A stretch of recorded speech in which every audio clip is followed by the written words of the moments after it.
Annie and Cam when you got Yeah. to their house. Tell me about that moment. Just disbelief and hugging each other. Yeah. And I think we were on the phone with the sheriff and trying to, really make clear from the very early moments, Annie and Tommy were saying this isn't that case that Right. you are used to where someone wanders off. She can't wander off. An 84-year-old woman, taken from her own home, in the dead of night, in her pajamas. No shoes. No medication. No warning. And 2 months later, not a single arrest. Not a confirmed suspect. Not one solid answer. Now, Savannah Guthrie finally sat down and spoke publicly for the first time since her mother Nancy vanished. And look, I watched every second of that interview. And while the tears were real, while the pain was undeniable, there is something underneath the surface of what she said that I think most people completely missed. Because here's the thing about Savannah Guthrie. She is not just a grieving daughter. She is one of the most seasoned journalists in this country. She has spent years sitting across from world leaders, politicians, people under investigation. She knows exactly how words land. She knows what you say publicly when an active investigation is still open. And that kind of training, that instinct, it doesn't just shut off because you're hurting. It runs in the background. Always. So when she speaks, she is doing two things at once. She is a daughter bleeding out on camera, and she is a journalist measuring every single word before it leaves her mouth. And when you watch the interview with that in mind, suddenly 5 things stand out that should make you stop and look at this case completely differently. Number 1, she shut down the wandering theory immediately. No hesitation. Right out of the gate, Savannah made something crystal clear. Her mother did not walk out of that house on her own. She couldn't. Nancy Guthrie was 84 years old, living with what Savannah described as tremendous pain that severely limited her mobility. According to reporting from today, some days Nancy could barely move around. She wasn't someone who was getting up in the middle of the night and taking a stroll. Now in law enforcement, the very first thing investigators look at in a missing elderly person's case is whether they wandered. It is literally the first box on the checklist. And Savannah closed that box instantly.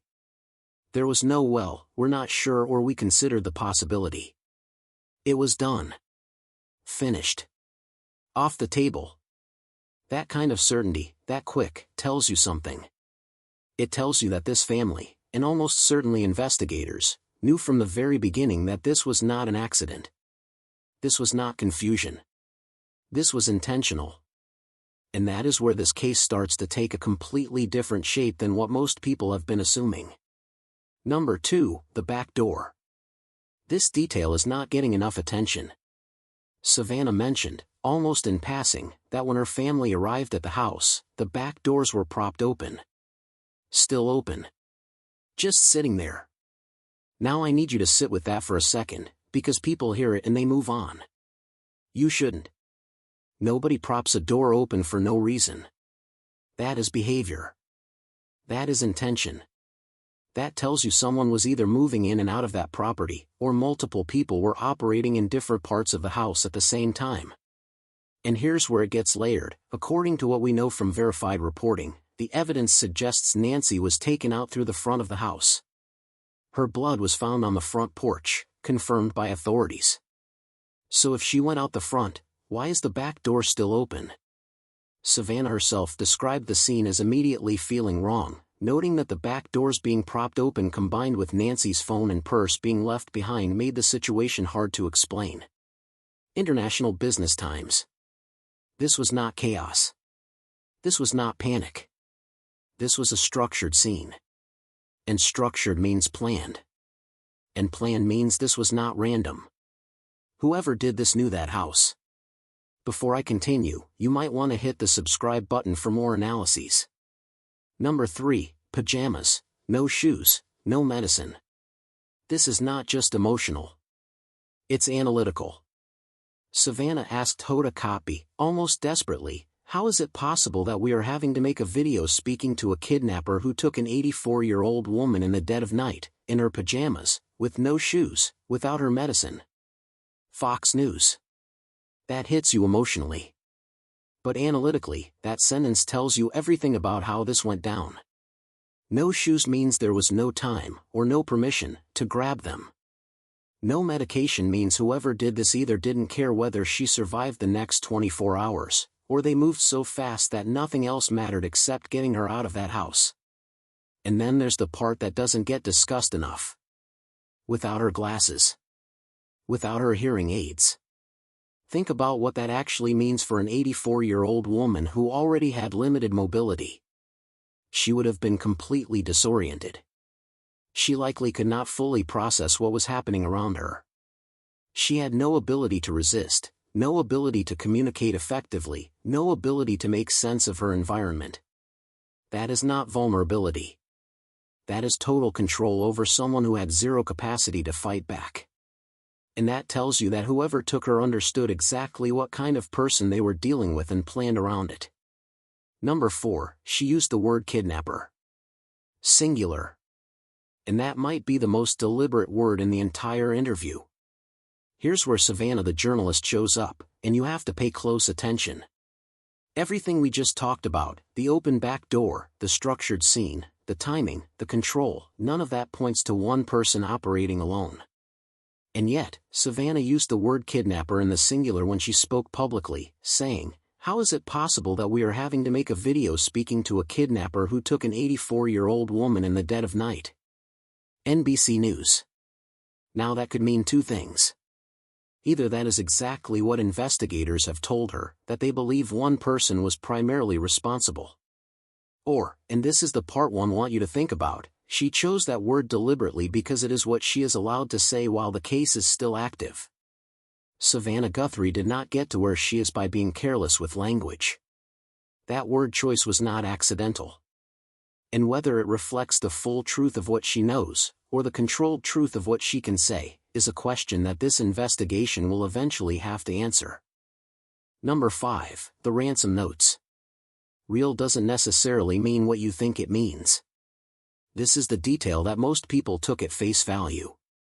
And I think that's a mistake. Savannah told Hoda Kotb that multiple notes came in, and that most of them were fake. But she said she believes the 2 notes the family directly received and responded to were real. Yahoo! Now on the surface, you hear that and you think, okay, this is a kidnapping for money, someone wants a payday, that's the motive. But slow down. Because real in this context means the note came from someone connected to Nancy's disappearance. It does not automatically mean the stated reason, the ransom demand, is the actual motive. According to verified reporting, the ransom demand was $6 million in cryptocurrency, with a deadline that came and went on February 9th with no confirmed exchange and no proof of life provided. Wikipedia. A ransom note creates a financial narrative.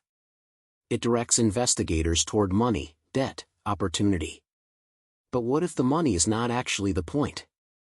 What if the note exists to buy time, to slow momentum, to shape where investigators are looking? That is misdirection. And it is effective misdirection because it also controls the public narrative. Suddenly everyone is thinking about a payday, not about what the real motive might actually be. And then Savannah said something that introduced an entirely different layer to this.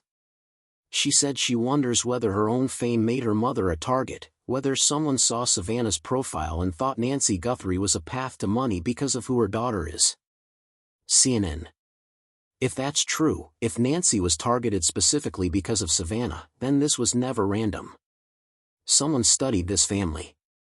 Someone knew the house. Someone knew Nancy's limitations, her routine, her vulnerability. And someone knew exactly when to move. Pima County Sheriff Chris Nanos has said investigators believe the attack was targeted, though he stopped short of complete certainty. Today.com and authorities have confirmed that a 20-plus person task force is still actively working this case. NPR. So here's where we land. An 84-year-old woman, taken from her own home in the middle of the night, in her pajamas, without her shoes, without her medicine, without her glasses, without her hearing aids.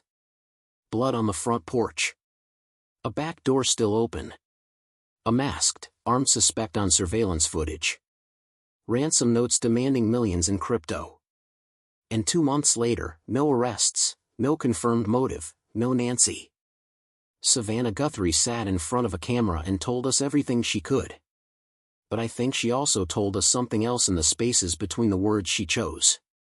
In what she didn't say. In the moments where she stepped back just before going further. This case is not fading. It is building. And somewhere out there, someone knows exactly what happened inside that house. If this video made you think differently about this case, please share it, because the more eyes that are on this story, the harder it is for the truth to stay buried. Drop your thoughts in the comments below.